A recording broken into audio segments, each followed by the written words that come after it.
All right, good afternoon, everyone, and welcome to the first session of the day, Creating PreTeXt Course Materials with Ease. Our presenter today is Oscar Levin from University of Northern Colorado. If you have any questions for the presenter during the session, please feel free to enter those into the chat at the bottom of the Zoom screen. We will address them at the end of the talk.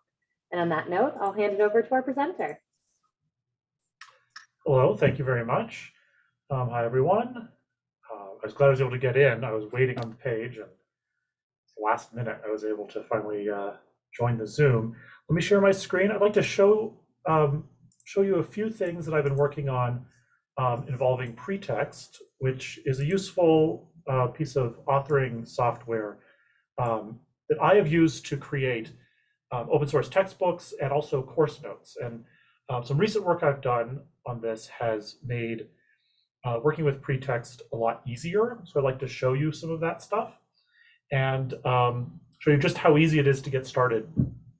So you too can be creating PreTeXt stuff. So instead of creating slides, I went ahead and made my yearly blog post, and I'll share that that link with you in the chat in case you want to look at it later. So first, a little bit of background about PreTeXt itself and why I think it's useful to use it. If you're like me, you create materials for your courses that you want to share with your students. These might be lecture notes or class activities, homework assignments, maybe some even interactive demos. And then there's this question about how to get that information to the students. One thing you could do is to do everything in LaTeX, which is nice because you can type it very easily. Once you get good at that, you can create PDFs you can send. Problem with that, though, is the PDFs are not accessible to students with visual impairments, for example. And on small screens, it's hard to read a PDF if students are accessing your materials on their phone. You could work inside a learning management system, but that's really hard to enter stuff.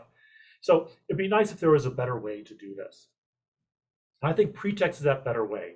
Not only do you have all the kind of basic ideas of LaTeX there, where you can type math very easily.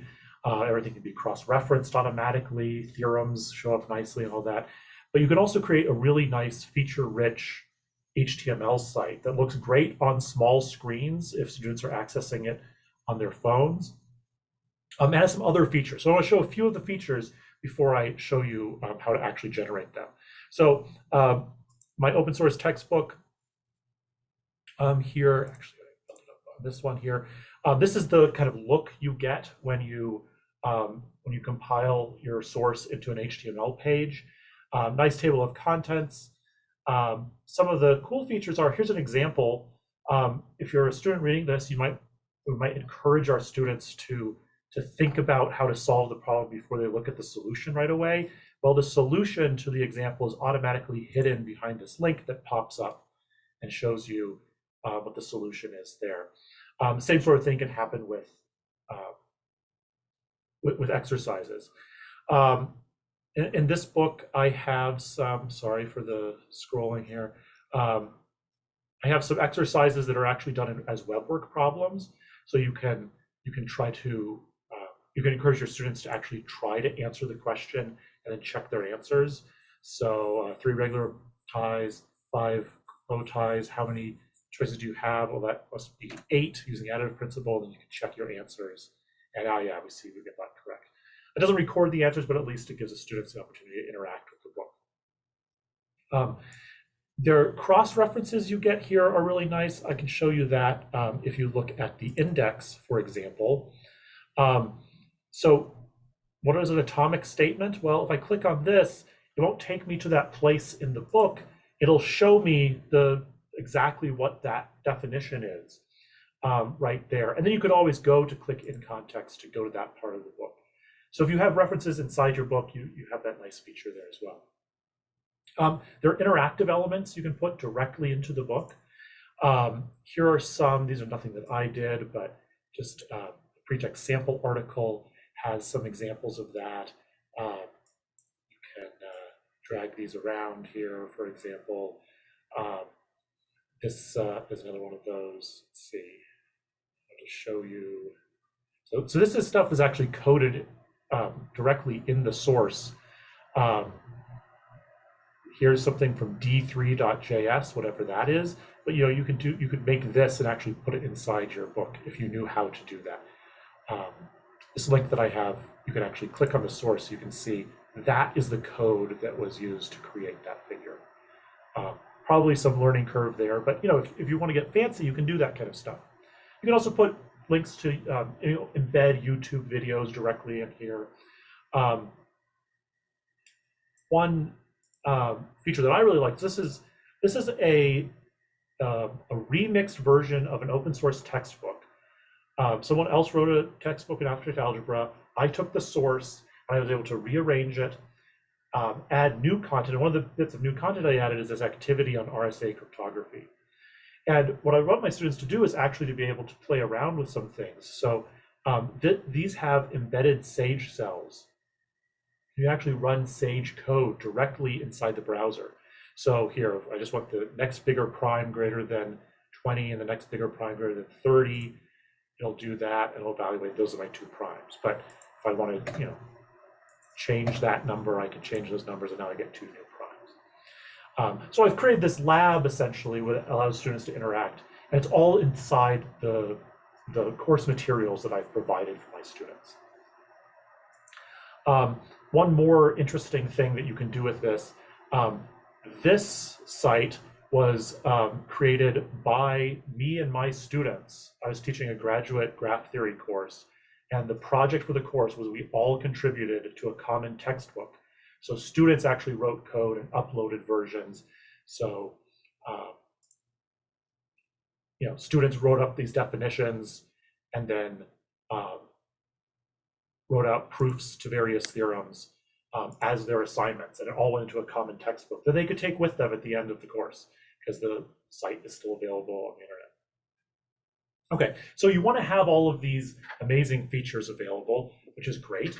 But it used to be that actually this was kind of time consuming and difficult to do. So now I'm going to try to show you how to create a PreTeXt website in the remaining, 8 minutes we have here. And all of these instructions are on this site. If you want to look at them later, you need to download PreTeXt and all these things. But I want to show you just how easy it is. So what I'm going to do is I'm going to open up, this is just Visual Studio Code, which is a fancy text editor.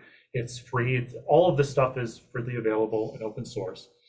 I'm going to open up a terminal on the bottom here, and I'm just going to initialize a new PreTeXt book. And since I've installed all the software, all I have to do is type PreTeXt new, and I'm going to put it in this directory. And I have generated a PreTeXt book. You can see now I have files over here. I have the source of the PreTeXt book. If you open up the main file, this is what the source of a PreTeXt book looks like. It's called My Great Book. That's the title. It has a subtitle. And then I've included things. So, for example, my first chapter is called Chapter First. And I can go over here and look, oh, there's the first chapter. And there's some stuff here, but this is a template that was created for you. And here's the introduction. Okay, so the introduction to the chapter. Maybe I want to add a little bit to that. So one of the tools that I've developed is actually an extension for Visual Studio Code that allows you to do something like this. I'm just going to type P, and I'm going to hit enter. And it creates the opening and closing XML tags that I would write some math in here. Like, this is really cool math. Now, if I want math, I can hit M and hit tab or enter. And now I'm in math mode. This is like the dollar signs in LaTeX. So maybe I would say something like sine of x plus 3. If I hit tab, I jump away from there. Maybe I want to put a theorem in, so I'll just type THM and do that. And now I have the whole setup for the theorem. I'll give it an ID, my theorem, and then I can type the theorem. This is a true statement. Okay, so I've added this content. Maybe you want to organize it, like I'll have a whole chapter of class notes, or maybe I'll have some worksheets. You can put worksheets in this. So what do I do to actually make this look nice? I'll go back down to my command prompt here, Visual Studio Code. I'm just going to write PreTeXt build. And it'll take a second, and it's going to build the HTML version of the site. And if I want to look at that, I'm just going to do PreTeXt view. I'm going to hit -W so it'll update automatically. I'll do that. Yeah, and now, okay, it's at this local host. I will Alt click on that, and we'll open up a website. And this is on my own computer, but this is the book that I just did. And if I go to my first chapter, you'll see that this is really cool math, sine of x plus 3, and theorem 1.0.1. This is a true statement. That's what I just added there. If I just switch back over here, maybe I say, oh, sorry, this is a false statement, which is a weird name for a theorem. But if I save that now, it'll automatically run. If I go back to my website and I hit refresh, this is a false statement, so it updates it. So you can quickly create your materials this way. You're going to want to eventually give these out to your students and host them on a website. Now, if you have your own website already set up, you get a bunch of HTML files. I'll show you here in the output folder under HTML. You just have a bunch of HTML files. You can just copy that whole folder up to your server. If you don't have a server, all you need to do is if you can set up a GitHub repository. I've already done that.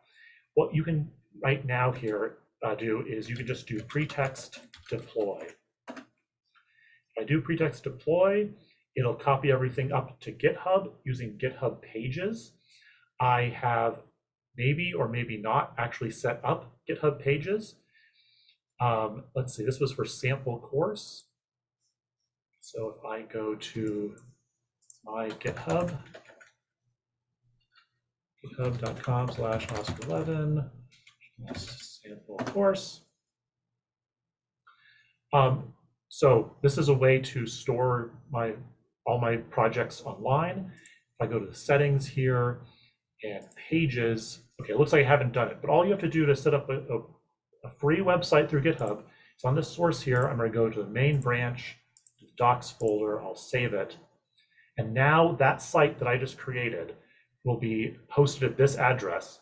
I have it set up to be my personal domain name, but it would be something like GitHub or like your username.github.io and then the name of your class in general. And it takes a few minutes to do it the first time, but what you will eventually have is that entire page here, that entire book will be up accessible to all of your students. You can easily link to it. Time has flown by, so I will leave it there, and I'm happy to answer any questions or point you in the right direction if we run out of time. Thank you all. All right, well, it looks like we don't have any questions in the chat just yet, but feel free to enter those in now.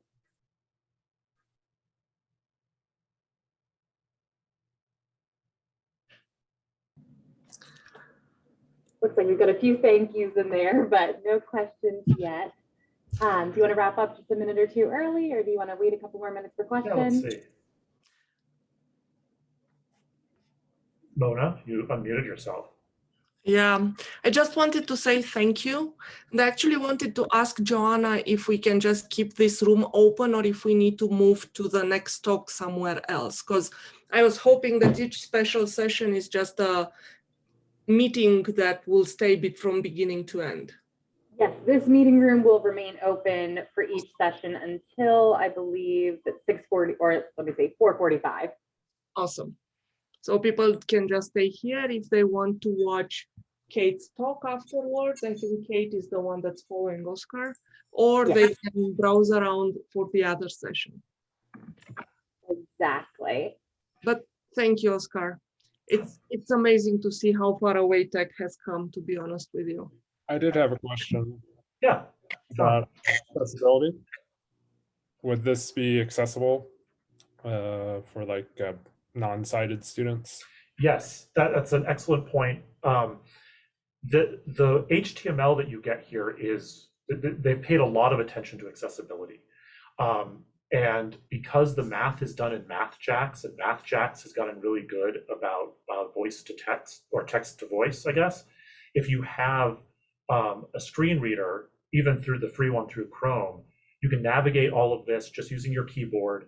You can, the Chrome Vox will read the math, and it's getting better so that you can even, like, using your arrow key, you can read like numerator and it'll read the numerator. And then you can go to denominator, it'll read the denominator. And it's getting better at saying like sine of X instead of sine X. So that's exciting. The other really cool thing about PreTeXt is I showed you how you can get HTML. You can easily get other formats as well, PDFs. And the newest thing, that they're still tweaking things because it's a really hard problem. You can get Mammoth Braille output that your library could then emboss for a blind student. So you can get the entire textbook, the entire course materials in Braille, which can save the university like $60,000. I've heard of universities having to pay $60,000 to get a single textbook converted to Braille, but this would be completely automatic. So there's been a lot of effort put into accessibility, much more so than like a PDF. All right, well, thank you so much, Oscar. We are out of time, but we appreciate all the valuable information you shared with us today. The next session is going to begin in 4 minutes. So you can view the chat for a list of meeting room links for the next sessions, or you can access the conference website for a full list of sessions and their descriptions. While accessing the conference website, don't forget to swing by the virtual booth to say hello to the Hawks team. Here you can view a 5-minute demonstration and be entered to win a $25 Amazon gift card. And we'll see you all at our next session.